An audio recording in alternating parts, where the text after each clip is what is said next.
Okay, Assalamualaikum. Hari ini saya akan tunjukkan cara untuk membuat ujian kebocoran silinder menggunakan alat ni lah. Alat ni namanya silinder leakage tester. Okey, langkah yang pertama, kena sediakan angin yang termampat ni. Alat ini silinder leakage tester. Okey, langkah yang pertama, cabut ke semua spark plug. Langkah yang kedua, kita kena cari, contohnya kita nak ukur piston nombor 1, silinder nombor 1, kebocoran silinder nombor 1. Jadi kita kena cari compression stroke untuk silinder nombor 1 lah. Okey, ambil adapter ni, sambung kepada lubang spark plug piston nombor 1, sebab kita nak ukur piston nombor 1. Okey, sambungkan. Dekat masuk dalam. Masuk dalam. Tengok ni.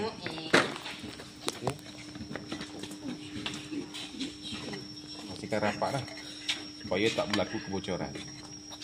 Kalau tidak, dia jadi tipu lah. Bocor sini, rupanya bocor sini. Okey, kemudian kita kena pusing enjin sehingga ada compression stroke untuk piston nombor yang kita nak ukur, piston nombor 1. Okey, pusingkan syah ni. Ikut jam lah, jangan ikut dan. Ikut jam. Okey, kita tutup tangan kita dengan ni di sini. Ni tutup tangan ni untuk cari compression stroke lah.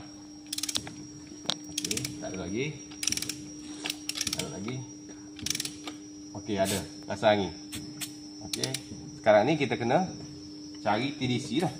Okey, TDC piston nombor 1 biasanya kena samakan di T ni, ataupun kita boleh buang sekejap sebab lejang mapatan baru nak bermula. Jadi sekarang ni kalau kita pusing tu, dia akan naik lah piston tu.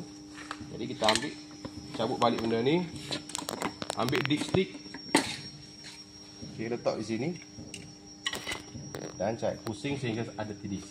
Okey, bila piston naik, ni pun akan naik. Okey, sekarang ni dia turun balik. Okey, mundur sikit. Okey, cari TDC sampai benda ni naik paling tinggi lah.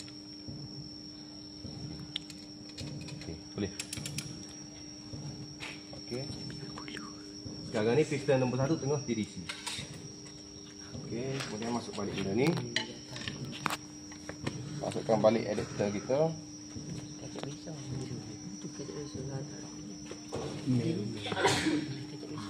Okey, selesai untuk di bahagian enjin.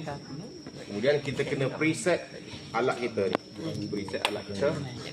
Okey, langkahnya, ambil angin termampak ni. Okey, pastikan ni dipulas lawan jam lah untuk kita longgarkan je sampai habis. Okey, masukkan angin termampak, tarik ni masuk. Okey, lepas.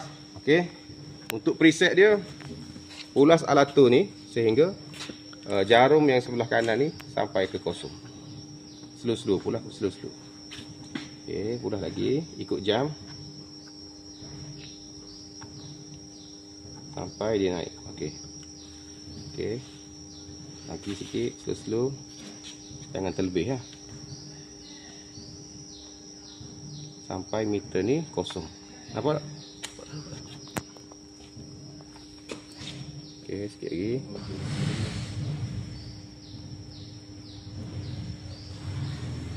Okey, sikit lagi.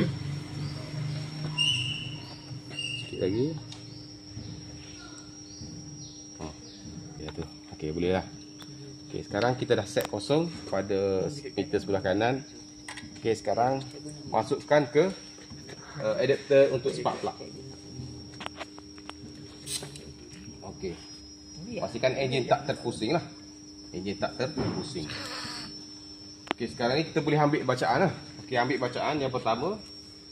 Bukan ambil bacaan lah. Okey, ambil bacaan di sini. Okey, contohnya kalau jarum ni tunjukkan sekarang ni kebocorannya hanyalah lebih kurang 10%. Masih lagi dalam zon hijau, bermakna enjin ni elok lah, tak ada masalah. Dan kita perhatikan sini, tak ada angin. Tengok sini. Okay, tak ada buih-buih udara ataupun air tendang keluar, tak ada. Bunyi hissing pun ada tak? Bunyi di bahagian ni ke? Okay, untuk adapter ni, ada dengar bunyi? Ada? Okay, cuba letak telinga awak.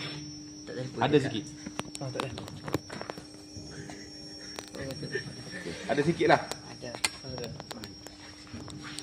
Okey, lagi exhaust situ kalau ada bunyi hissing macam ular tu makna ada bocor lah.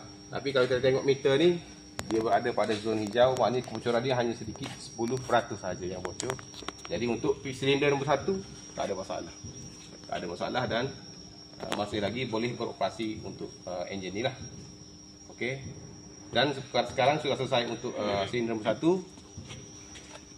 Kita cabut balik dia punya ni.